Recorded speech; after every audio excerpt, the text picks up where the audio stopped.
कहता, दास कबीर जतन से ओढ़ी, जैसी की तैसी रख दीनी चदरिया। जब ऐसे घटित होता है तब हार्ट अटैक आने की कौन सी बात है?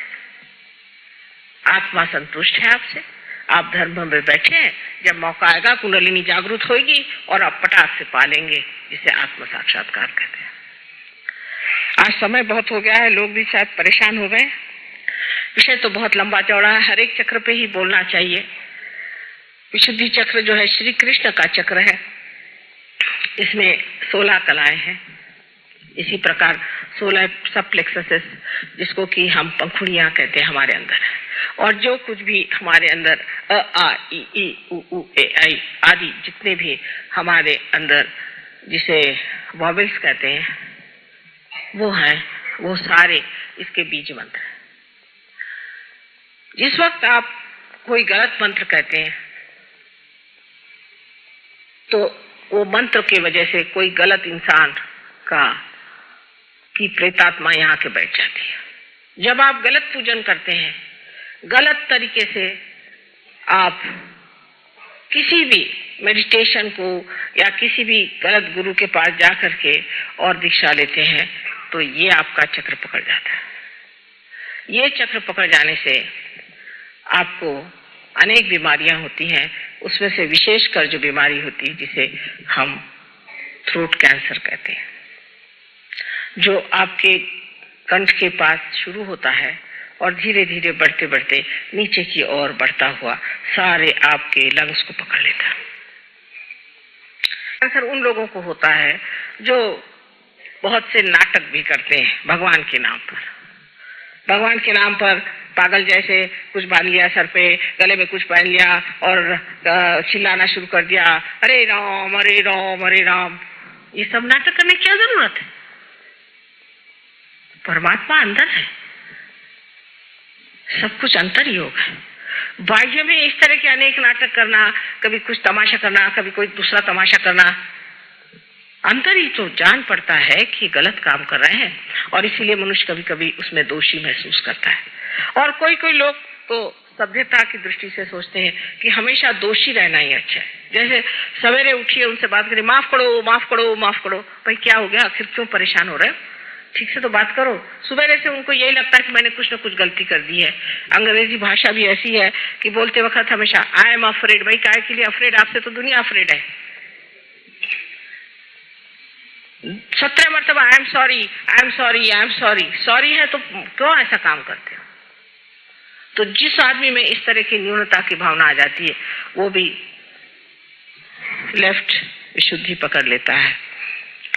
सहयोग में लेफ्ट विशुद्धि जब साफ होती है तो आश्चर्य होता है लोगों को कि माँ सब तरह के स्पॉन्डिलाइटिस, सब तरह की परेशानियां पता नहीं कहाँ भाग गई। और यह विष्णु माया का स्थान है, ये विष्णु माया का स्थान है जो कृष्ण की बहन है, जिनके बहन और भाई का विचार नहीं होता, जो दूसरी औरतों की तरफ गंदी निगाहों से देखते हैं, उनका भी ये चक्र पकड़ जाता है। जिनमें वो पवित्रता की भावना नहीं होती है, उनका भी ये चक्र पकड़ जाता है। क्योंकि अंदर से वो जानते हैं कि गलत काम कर रहे हैं, तो वो जो गलत काम कर रहे हैं वो भावना अंदर बनती जाती है। कभी कभी झूठ मूठ में ही बनती है और कभी कभी सचमुच में बनती है। चाहे जो भी हो, उसे निकालना बहुत आसान है।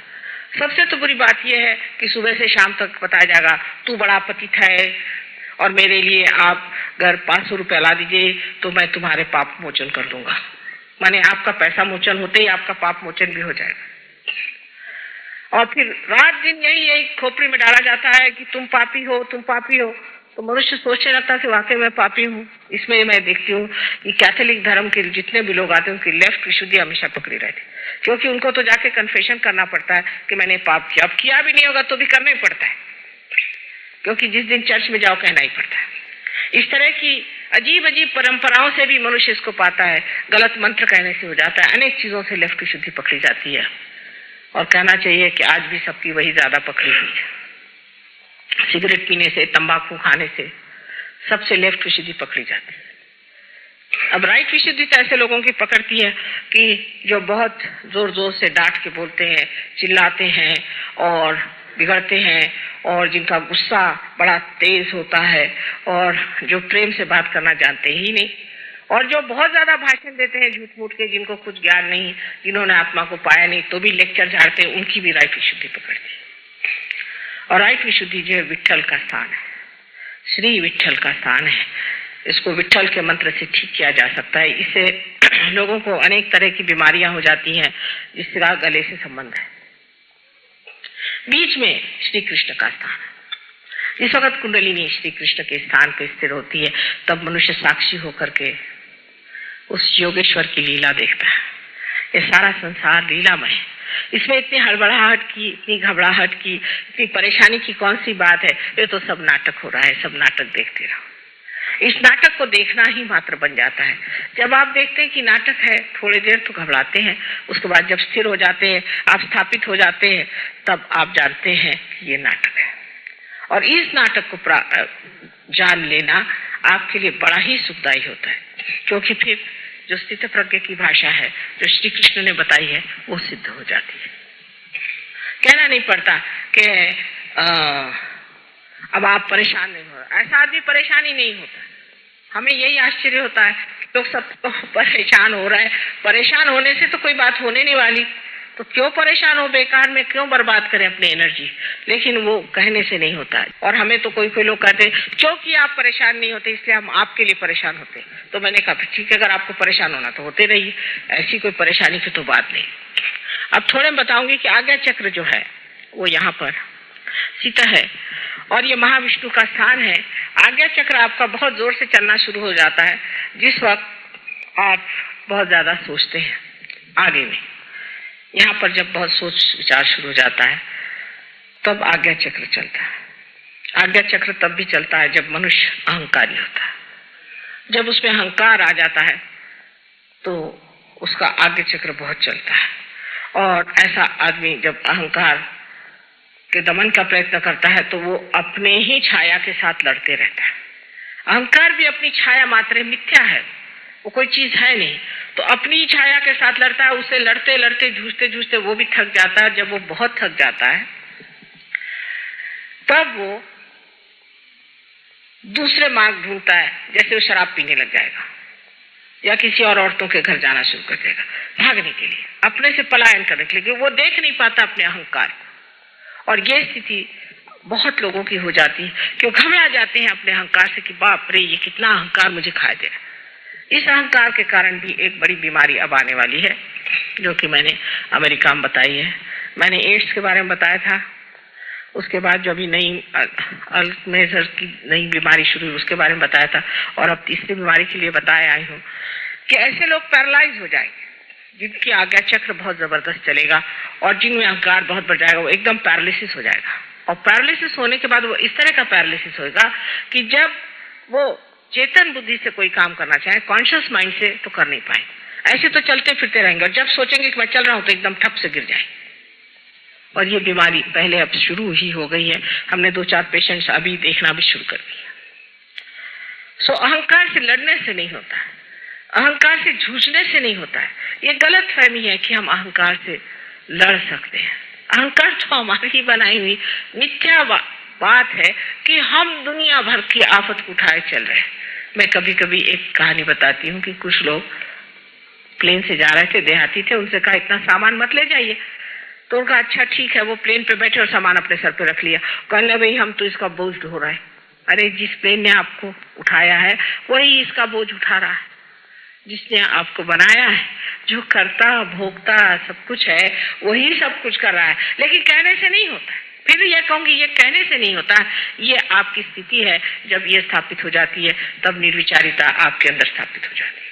जब कुंडलिनी का जागरण होता है और जब आज्ञा को लांघ जाती है तो निर्विचारिता आप में स्थापित हो जाती है। उसके उल्टे आपके अगर पिछले हिस्से में ये चक्र पकड़ा जाए तो डायबिटीज की वजह से यहाँ पर जब वो पकड़ा जाता है तो आज्ञा चक्र के चारों तरफ फैला हुआ है स्वाधिष्ठान जब जकड़ा जाता है तो आंख में नुकसान हो जाता है। पर उससे भी ज्यादा अगर आप गलत गुरुओं के पास गए तो आपकी आंख अंधी हो सकती, आंख में अंधापन आ सकता है, आंख की कमजोरी से आ सकती, आपके बच्चे अंधे हो सकते हैं। इससे क्योंकि आप अंधेपन में वहां गए थे, अब पक्का अंधापन आपके अंदर आ सकता है। लेफ्ट आज्ञा जिसे हम कहते हैं पिछला आज्ञा है, इसके पकड़ने से अनेक अनेक बीमारियां होती हैं। अब सब समय नहीं, इससे मैं बताती नहीं, लेकिन इसके साफ होते ही मनुष्य की दृष्टि में एक चमक आ जाती है, जिसको एक ग्लिंट कहते हैं, एक ज्योत आंख में आ जाती है। और जिसके आज्ञा की चमक आ गई, ऐसे आदमी की दृष्टि भी अत्यंत शुद्ध होती, इतनी शुद्धाई होती है कि जिस पर पड़ जाए उसका शुभ हो जाए। ऐसी व्यक्ति की सारी आकृति ही शुद्धाई होती, उस आकृति की काट छाट करने की जरूरत नहीं, क्योंकि वो सारी आकृति ही उसी बनी रहती है। उसके खड़े होते ही उसके व्यक्तित्व में वो चीज होती है कि मनुष्य एकदम से ही उसको पा करके शुभ का लाभ होता है। हमारे यहाँ शुभ की बात बहुत करते हैं, लेकिन ये नहीं जानते कि शुभ और अशुभ चीज क्या होती है। जब कोई चीज शुभ होती है तो उसमें से चैतन्य बहना शुरू हो जाता है। उसमें से चैतन्य जब बहे तो सोच लेना ये चीज शुभ है और नहीं तो नहीं। तो पहली चीज जब हमारे अंदर आती है, जिसे कि हम निर्विचार समाधि कहते हैं, जो बहुत मुश्किल से लोग पाते थे पहले जमाने में, वो आपको एकदम स्थापित हो जाती है, आप निर्विचार हो जाते हैं। और इसको प्राप्त करने के लिए कोई सा भी विचार मन में आए, तुझे क्षमा कर दिया, क्षमा क्षमा क्षमा, ये ईसा मसीह ने हमें सिखाया है। ईसा मसीह दूसरे तीसरे कोई नहीं है, ये श्री गणेश का अवतरण संसार में हुआ। सारे उनका वर्णन आप अगर महाविष्णु का वर्णन पढ़ें देवी महात्म्य में, तो आप जान जाइएगा कि साक्षात वही है। न तो वो ईसाई के हैं, न हिंदुओं के, न मुसलमानों के हैं, लेकिन वो सहयोगियों के, उनके सबसे बड़े भाई हैं। और वही जिस तरह श्री गणेश सबसे पहले सहयोगी हैं, उसी प्रकार ईसा मसीह भी। ईसा मसीह का नाम भी बड़ा सुंदर लिखा गया, क्योंकि उनका नाम ख्रिस्त है। ख्रिस्त हिब्रू में उनको ख्रिस्त कहते हैं। ख्रिस्त कृष्ण से आया। राधा जी का ही स्वयं महालक्ष्मी का स्वरूप था, और राधा जी ने ही मेरी के नाम से ही जन्म संसार में लिया, और उन्होंने ही ये बच्चा पैदा किया है। ये आप अगर देवी महात्म्य पढ़े तो आप जान लीजिएगा। और उस राधा का ही ये पुत्र है जो श्री कृष्ण से पैदा हुआ। और जब वो बाप की बात करते हैं तो सिर्फ श्री कृष्ण की बात करते हैं। ईसा मसीह की सिर्फ 2 उंगलियां ऐसी रहती हैं। ये उंगली विशुद्धि चक्र की है जो कृष्ण की है, और ये नारायण की। दूसरा नाम उनका जो जीसस है, उसको हिब्रू में यीशु कहते हैं। आप जानते हैं यशोदा जी का नाम यीशु ही होगा, उनको यीशु पुकारते थे, इसीलिए राधा जी ने सोचा कि इनका नाम यीशु लिखते हैं। अब ये ईसाइयों को कौन जाके बताए और हिंदुओं को कौन जाके बताओ। जब मैं आपसे ईसा मसीह की बात करती हूँ तो लोग निकालते हैं कि माँ तो यहाँ सबको ईसाई बना रही है, और जब मैं वहाँ कृष्ण की बात करती हूँ तो सब लोग कहते हैं इनको मैं हिंदू बना रही। मुझे किसी को कुछ बनाने का नहीं है, मुझे सिर्फ आप जो हैं, जो आपकी चीज खोई है वो आपको देने की है, बस। इन सब झगड़ेबाजी में मैं हूं नहीं। आपकी जो अंदर सुंदर स्थिति है उसको आपके लिए जो उसकी कुंजी जो है मुझे आपके सुपुर्द करनी है। अब सबसे आखिर सहस्त्रार आया।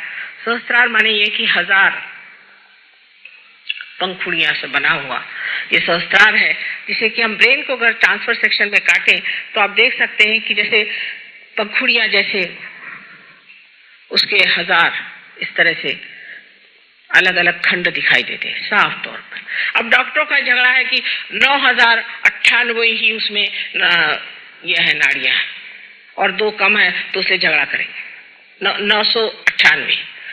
उनसे झगड़ा करने से पहले कहिए कि आपको पहले तो 600 ही मिली हुई थी, उसमें क्या रखा हुआ है। जिस वक्त में सहस्त्रार खुलता है तो जैसे कोई बड़ी सुंदर दीप शिखाएं जो कि शांत तापहीन है और जो कि अनेक रंगों से प्लावित है, साथ ही रंग जिसमें चमक रहे हैं, इस तरह से दिखाई देता है। कमल, सहस्त्रार का कमल इस तरह से खिलता है, और उसके अंदर कुंडलिनी जैसे कोई टेलीस्कोप खुलता है, इस तरह से खट खट खट खट ऊपर आकर के, और सोने के ढक्कन जैसा जो ये आज्ञा चक्र है जो कि सूर्य का बिंब उसमें है, उसको छेद करके यहाँ पर लिम्बिक एरिया, जो कि बीच में एक लिम्बिक एरिया जो खोखली जगह है जिसे लिम्बिक एरिया कहते हैं, उसमें से निकल करके और सहस्त्रार यूं खुल जाता है। उसकी वजह यह है कि जैसे ही आज्ञा चक्र को भेदती है कुंडलिनी, वैसे ही हमारा अंदर जो ईगो और सुपर ईगो इस तरह की जो संस्थाएं बनी हुई है वो खिंच जाती है। इसीलिए कर्म आपके सब खाली है कुंडलिनी ने, और आपके अंदर की जितने भी कुसंस्कार थे सब खाली, और दोनों की दोनों इस तरह से पीछे हट जाते हैं और इस तरह से सहस्त्रार खुल के आपके ब्रह्मरंध्र से आपको कुंडलिनी की ठंडी ठंडी हवा मिलने लग जाती। कभी कभी विशुद्धि चक्र खराब होने से हाथ में नहीं महसूस होता, और विशुद्धि ठीक होते ही आपको वो भी महसूस होता है, उसको कैसे ठीक करना चाहिए वगैरह सब आपको ये लोग यहाँ बताएंगे। अब आखिर में मैं बहुत आभारी हूँ आप सबके कि आपने मेहरबानी से इतने देर बैठ करके सारी बातें कुंडलिनी के बारे में जानी। ये ज्ञान हमारे मूल का है जिसको सारे संसार को आज जरूरत है, वो हमें उन्हें देना है। उनको गणेश सिखाते सिखाते तो 7 साल बीत गए, और उसके बाद उनको विष्णु जी सिखाते सिखाते और 7 साल बीत गए। 12 वर्ष का तो वनवास मैंने कर लिया, और पता नहीं और कितना वनवास करना पड़ेगा, लेकिन अगर आप लोग सुसज्ज हो जाएं तो आप इनको ये सारी बातें बहुत सुंदरता से समझा सकते हैं। दूसरी बात यह है कि आपने जो शिकायत की वो ठीक है कि मैं सिर्फ 3 ही दिन के लिए आई यहाँ पर, और मुझे और दिनों के लिए आना चाहिए। अब जब भी आऊंगी तो कम से कम 15 दिन यहाँ रहूंगी।